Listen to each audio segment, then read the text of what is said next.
Hello, and welcome to Real English Conversations. I'm Emma. And I'm Daniel. If you're learning English and you sometimes feel nervous speaking, you're in the right place. Yeah, we get it. We've both been there with other languages. Here, we focus on real conversations, not textbook English. Exactly. We talk about what people actually say and what they really mean in everyday life. So today's topic is one of the most common and honestly, one of the most stressful questions in English. Oh, I know what you're going to say. Tell me about yourself. There it is. That question comes up everywhere, doesn't it? At work, at school, at the doctor, at a party. When you meet someone new at a coffee shop or a networking event. And even though the question sounds super simple, so many people just freeze when they hear it. I've seen it happen. Their eyes go wide, they pause, and you can see them panicking internally. If that sounds familiar to anyone listening, don't worry. By the end of this episode, you'll know exactly what to say and what not to say in real situations. Before we jump in, if you enjoy this episode, please subscribe to the channel and give the video a like. It really helps more English learners find us, and honestly, we love building this community with you. All right, let's get started. Why this question feels hard. Okay, so let's start with why this question feels so difficult. Right, because on the surface, it seems easy. 4 little words. But it's not a simple question at all when you're the one answering it. Tell me about yourself is not a test, but it absolutely feels like one. I think many English learners have these thoughts running through their heads, like, I don't know how much to say. I don't want to sound boring. What if I say the wrong thing? Or my favorite, what does this person actually want to know? That last one is key because it's so vague, right? Like, do they want to know where I was born? What I ate for breakfast? My entire life philosophy? Exactly. And here's the important truth that I wish more people understood. Hit us with it. This question is not asking for your life story. Thank you. It's an invitation. It's just a way to start a conversation. The person asking usually just wants a few simple facts, something easy to respond to, and a natural place to continue the conversation. That's all. You are not expected to say everything about yourself. You're just expected to say something comfortable, something that opens the door. I love that. It's like you're giving them a conversation starter, not writing your autobiography. Exactly. The big idea. So here's the big idea that's going to change how you think about this, Instead of memorizing one long, perfect answer, which never works, by the way. never. Instead, think like this. You are choosing a few pieces of yourself to share. That's it. Just a few pieces. Your answer changes depending on where you are, who you're talking to, and how much time you have. It's flexible. It's adaptable, And that's actually what makes it easier, not harder. right? Because you're not locked into this rigid script. You can adjust. Let's walk through this step by step, and I think it'll all make sense. Part 1. The simple foundation. Okay, so almost every introduction starts with 3 basic pieces. Number 1, your name. Number 2, where you're from or where you live. And number 3, what you do or what your situation is. Here's a simple example. Hi, my name is Alex. I'm from Brazil and I work in marketing. Done. That's already a complete answer. You can stop there if you want. Or you can continue, but you don't have to. Let's break this down a bit more. Starting with your name, You can say, my name is, or just, I'm. some people even say, people call me, if they go by a nickname. For example, hi, I'm Maria. Simple is perfect. You don't need to overthink this part. Now number 2, where you're from or where you live. You don't need details here. You can say, I'm from Mexico, or I live in Toronto. Or if your situation is more complex, I'm originally from Korea, but I live in Germany now. Choose whatever feels easiest and most natural for you. And then number 3, what you do or your current situation. This is important because this does not have to be a job. Right. You can say, I work as a nurse or I'm a student. I'm currently looking for work. I stay home with my kids. I'm studying English right now. All of these are completely normal. All of them are real life. And honestly, there's no hierarchy here. Like, being a student is just as valid as being a CEO. Absolutely. You're just sharing your current reality. Part 2, making it sound natural. All right, so now let's make the answer feel more human, more like a real conversation. After the basics, you can add one small detail. Not 5 details, just one. This gives the other person something to respond to. It's like you're throwing them a conversational ball. I like that analogy. Here's an example.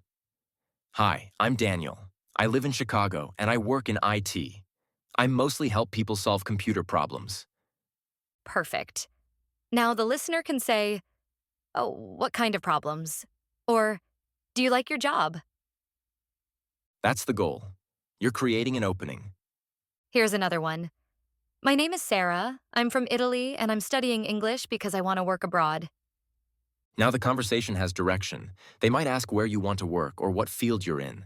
So here's a key tip. If you ever feel stuck and don't know what detail to add, Add something you like, something you're learning, or something you're working on. for example, I work in finance, but I'm learning data analysis right now.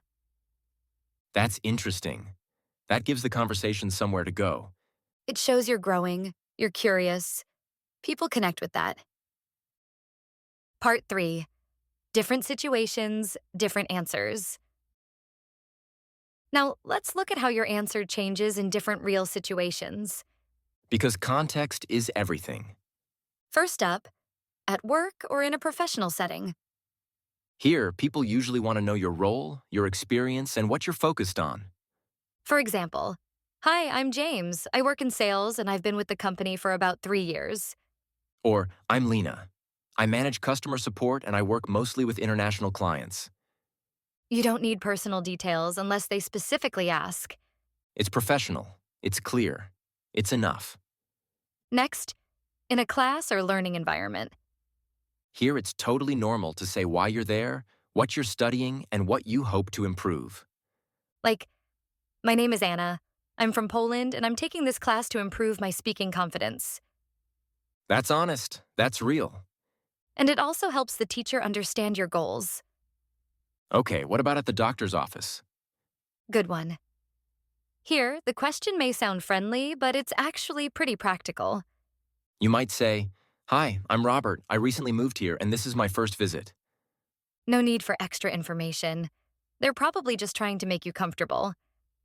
And then there's social situations like meeting new people at a party or event. Here, you can be lighter, more casual. For example, I'm Maya. I work in design and I love traveling when I can. Or, "My name is Tom. I'm new in the city, so I'm still exploring." These answers invite conversation naturally. They're friendly, they're open. And they give the other person easy follow-up questions. Part 4, what not to do. All right, let's talk about common mistakes because I think this is really important. Oh yeah, we need to address these. First one, don't apologize for your English. Please don't. You don't need to say, my English is bad, or sorry, I'm not good at speaking. Just speak. The fact that you're communicating in a second or third language is already impressive. Seriously. Most native English speakers can barely speak one language. Ha! True. Second mistake, don't overshare. You don't need to give your full resume, talk about personal problems, or share your entire life story. I've seen this happen where someone asks this question at a networking event, and 5 minutes later, the person is still talking about their childhood. It's too much. Keep it focused. And third, don't memorize long scripts. This is huge. Sounding natural matters more than sounding perfect. If you memorize a script, it's going to sound robotic. And the moment someone asks a follow-up question you didn't prepare for, you'll freeze. Flexibility is your friend here. Have some key points, but let it flow naturally. Part 5. Short, medium, and long answers. Here's a helpful way to think about structuring your answer. Think of it in 3 levels. Short, medium, and long. Let me give you an example. Short answer. I'm Leo. I'm from Argentina, and I work in logistics. That's perfect for a quick introduction or when time is limited. Medium answer. I'm Leo. I'm from Argentina, and I work in logistics. I mostly handle shipping and planning. A little more detail gives them something to ask about. Longer answer. I'm Leo. I'm originally from Argentina, but I live in Spain now. I work in logistics, and I enjoy problem solving and planning. Now you've added personality. You've shown what you enjoy. You choose the length based on the situation. And you can always read the room.